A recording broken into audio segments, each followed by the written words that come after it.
Assalamualaikum guys, welcome to Kero Series. Untuk video kali ni, Kero nak cerita pasal kejadian pembunuhan yang baru je berlaku pada minggu lepas di Indonesia, yang di mana ianya melibatkan 9 orang mangsa, dan daripada 9 orang tu hanya seorang je yang berjaya diselamatkan, iaitu Nelson Sarira. So dalam video ni, Kero akan bagikan kepada dua bahagian. Bahagian yang pertama, kita akan tengok apa itu KKB, siapa diorang ni, apa yang diorang nak, apa yang diorang buat. Itu yang pertama. Yang kedua pula, kita akan tengok apakah yang berlaku pada minggu lepas. Kita akan tengok kronologi Nelson Sarira, jalan cerita dia macam mana boleh terjadi benda tu, benda yang kejadian 8 orang mati dibunuh oleh KKB tu. Kita akan kupas benda tu kejap lagi guys. So tak nak buang masa korang semua, layan intro dulu.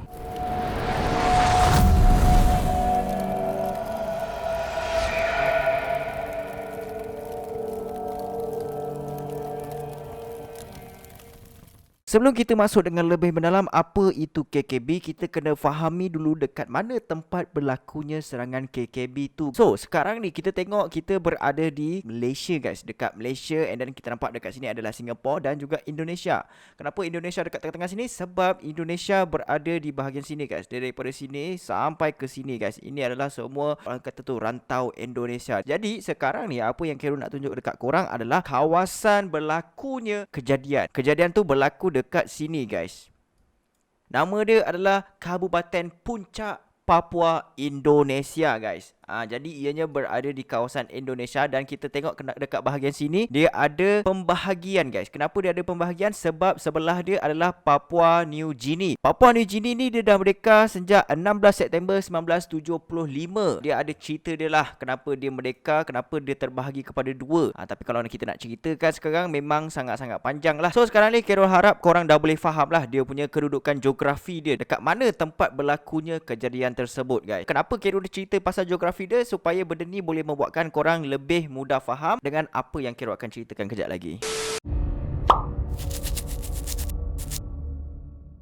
KKB tu sebenarnya adalah short form kepada kelompok kriminal bersenjata. Kero pasti ramai yang dah tahu apa itu KKB, tapi apa benda tu? Okey, dia macam ni guys. Dulunya, okey ni kita cerita secara pendek je. Dulunya wilayah Papua ni di bawah naungan Indonesia tau. Tapi orang-orang Papua, diorang cuba untuk bawa wilayah Papua ni keluar daripada Indonesia. Disebabkan diorang nak keluar daripada Indonesia, jadi diorang buat satu gerakan yang diberi nama sebagai Organisasi Papua Merdeka, ataupun short form dia adalah OPM. OPM ni adalah satu gerakan khas untuk keluarkan Papua daripada negara Indonesia. Kira macam diorang nak dapatkan kemerdekaan untuk wilayah Papua. Diorang nak jadikan Papua tu sebagai sebuah negara. Korang boleh faham kan? Itu sebab orang-orang Papua buat OPM. Diorang tak nak duduk under Indonesia lagi. Tapi Presiden Indonesia time tu dia berlaku adil tau. Dia cakap dekat orang-orang Papua, tak apa, korang jangan risau. Kerajaan Indonesia akan bagi dana setiap tahun kepada wilayah Papua untuk buat pembangunan and so on. Tapi dengan syarat guys, korang tak payah keluar daripada Indonesia. Perjanjian ni diberi nama sebagai Otonomi Khusus ataupun OTSUS. Dia punya singkatan dia, OTSUS. Jadi selepas perjanjian tu, Papua pun dapatlah dia punya dana daripada kerajaan Indonesia seperti yang dijanjikan dekat dalam Otonomi Khusus ataupun OTSUS, nama pendek dia tadi, yang tadi Kero cerita tu. Tapi Kero difahamkan apa yang Kero dapat daripada media di Indonesia. Mereka mengatakan bahawa memang setiap tahun dana daripada kerajaan Indonesia masuk dalam diorang punya account. But the problem is dana tu dimonopoli oleh golongan-golongan elit Papua. Kero difahamkan dana tu tak sampai dekat rakyat-rakyat Papua tau. Jadi bila benda tu tak sampai dekat rakyat, rakyat marah lah kan. Jadi disebabkan dana tu tak sampai dekat rakyat, maka terjadilah KKB. Senang cerita, KKB ni dia adalah pengganas kalau kita cerita dalam bahasa Melayu. Kalau dalam bahasa Inggeris kita panggil dia sebagai teroris lah. And then KKB tu sebenarnya bukannya diorang yang letak nama diorang tu sebagai KKB. Bukan. Kerajaan Indonesia yang bagi nama KKB tu kepada pengganas-pengganas Papua, sebab diorang ni teruk sangat guys, sampai bunuh orang yang tak bersalah.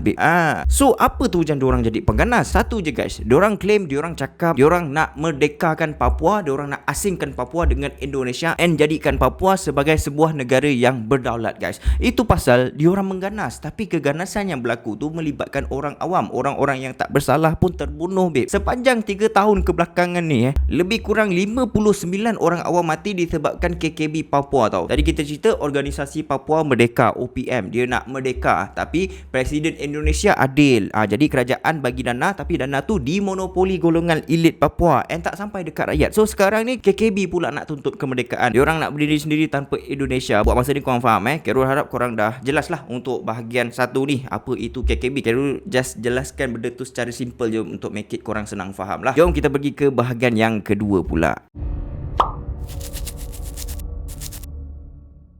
Sebanyak 9 orang pekerja syarikat telekomunikasi datang ke wilayah Papua untuk servis beberapa pencawang yang ada dekat sana tau. Sumber yang Khairul dapat daripada ayah kepada salah seorang mangsa. Ayah mangsa bagi tahu diorang semua ni dah mula bekerja dekat Papua tu sejak 3 bulan sebelum kejadian guys. Maknanya diorang memang dah lama melakukan kerja-kerja membaik pulih pencawang dekat Papua tu. Dia senang cerita diorang datang ke Papua tu untuk buat kerja. Kerja apa? Kerja dia adalah untuk betulkan pencawang dekat sana guys. So dekat sana diorang tinggal di dalam sebuah kemah yang sangat besar yang boleh muat semua pekerja, 9 orang pekerja tu. Jadi guys, kejadian ni bermula pada 2 Mac tahun 2022 iaitu pada pukul 4 pagi. Masa tu diorang semua tengah tidur and suddenly diorang terbangun sebab terdengar macam ada orang datang dekat diorang punya kemah. Macam ada bunyi tapak kaki gitulah. Bila diorang tengok dekat luar, diorang nampak orang-orang KKB Papua datang dekat kemah diorang. Masa tu guys, diorang semua memang tak boleh nak larikan diri sebab diorang semua telah dikepung. Dan tu apa yang diorang nampak, ada 10 orang yang bersenjatakan benda-benda tajam, contoh macam parang, lembing dan juga ada yang bersenjatakan senjata api dan juga kapak guys. So bila dah kena kepung, diorang terpaksa duduk dekat bahagian dalam kemah sementara diorang tunggu untuk cuba buat negotiation dengan KKB Papua tu. Tapi tak sempat lagi nak cakap apa-apa dengan KKB Papua tu. Pengganas tu KKB Papua tu masuk dekat dalam kemah diorang and then sorang-sorang kena tibai, sorang-sorang kena pukul. Bila dah lunyai kena pukul, diorang semua kena sembelih guys. Nelson masa tu kebetulan berada paling hujung kemah. Dia sempat untuk loncat keluar daripada kemah and cuba untuk melarikan diri daripada pengganas tu. Dalam pada masa yang sama, masa dia tengah lari tu, dia dikejar oleh beberapa orang pengganas yang perasan Nelson cuba untuk melarikan diri. Orang tu perasan dia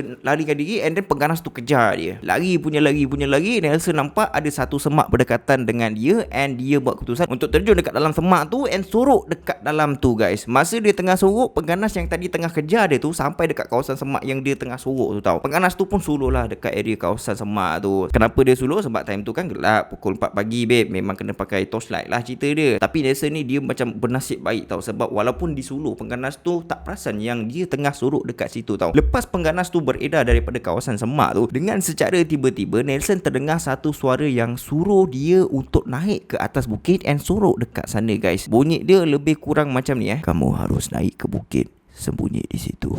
And suara tu bukan sekali dua guys Berkali-kali Nelson dengar suara tu suruh dia naik ke bukit. Suara tu macam memang bersungguh betul nak suruh dia naik ke atas bukit tau. And itu yang membuatkan dia pasrah and terpaksa untuk cuba sorok dekat tempat yang suara tu bagi tahu guys. Yelah sebab mungkin pengganas tu akan berulang alik cari Nelson banyak kali dekat tempat yang sama kan. Jadi dia pun buat keputusan untuk naik ke bukit yang suara tu bagi tahu and stay dekat situ sampai pengganas tu beredar sampai kawasan situ. Jadi selamatlah. Pada pukul 7 pagi bila Nelson rasa keadaan dah tenang, dia turun daripada bukit tu dan kembali ke kemah dorang untuk cuba hubungi talian kecemasan. Tapi malang sekali guys, handphone, laptop, semua barang berharga dah kena rembat dengan pengganas. Korang just bayangkan je lah dia punya situation masa tu. Dah lah nampak member kena pancung depan mata, lepas tu kena kejar dengan pengganas. Kalau tak lari betul-betul masa dia kena kejar tu, memang dah meninggal dah guys, memang dah kena bunuh dah. Lepas tu ada suara pula, and then lepas suara tu dah tolong dia, dia balik ke kemah, nampak semua jasad member dia dah mati, darah banyak bersipah sana sini. Benda tu dia tak pernah nampak seumur hidup dia tau. Lepas tu dia nampak depan mata. Korang just bayangkan dia punya perasaan time tu.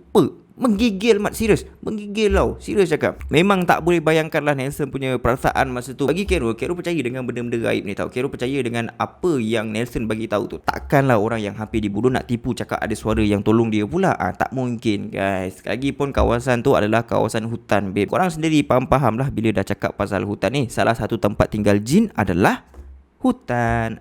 So lepas dia dah masuk dalam kemah and menyedari barang-barang macam laptop dia and handphone dia dah tak ada, jadi dia hanya ambil sleeping bag dan juga selimut untuk lari daripada situ dan menuju ke sebuah pencawang yang ada CCTV guys. CCTV tu adalah kepunyaan syarikat telekomunikasi yang Nelson bekerja. Jadi bila dia bercakap dengan CCTV tu, dia hanya mengharapkan ada orang perasan yang dia tengah minta tolong. Macam-macam Nelson dah buat dengan CCTV tu, macam-macam kod yang dia buat untuk minta diselamatkan. Tapi 3 jam selepas tu barulah ibu pejabat syarikat telekomunikasi tersebut yang berada di Jakarta perasan yang something wrong happen on Nelson. Nelson dia need help, dia perlukan pertolongan masa tu berdasarkan apa yang orang-orang dekat Jakarta nampak dekat CCTV. Jadi perkara ni pun dilaporkan kepada pihak polis dan juga Angkatan Tentera Indonesia, and pada 5 Mac barulah Nelson berjaya dibawa pulang dengan selamat dengan menggunakan helikopter, guys. Kenapa lama sangat? Sampai 3 hari baru datang selamatkan. Asal tak datang pada hari yang sama masa Nelson minta pertolongan tu. Sebenarnya bukannya diorang sengaja melambatkan tau, tapi cuaca tidak mengizinkan pihak berkuasa untuk menyelamatkan Nelson. Itu sebablah diorang lambat sampai untuk selamatkan Nelson. Walau macam mana pun Nelson berjaya diselamatkan, tapi yang sedih jasad-jasad kawan Nelson yang dah tak bernyawa berjaya dibawa pulang pada 7 Mac, iaitu selepas 2 hari Nelson diselamatkan. 2 hari lepas tu barulah dapat diselamatkan. So maknanya daripada 2 hari bulan sampai 7 hari bulan, kat situ kita kira dah berapa hari? Lebih kurang dalam 5 ke 6 hari macam gitu, guys. Cerita ni memang seram, guys. Gila kau tak seram.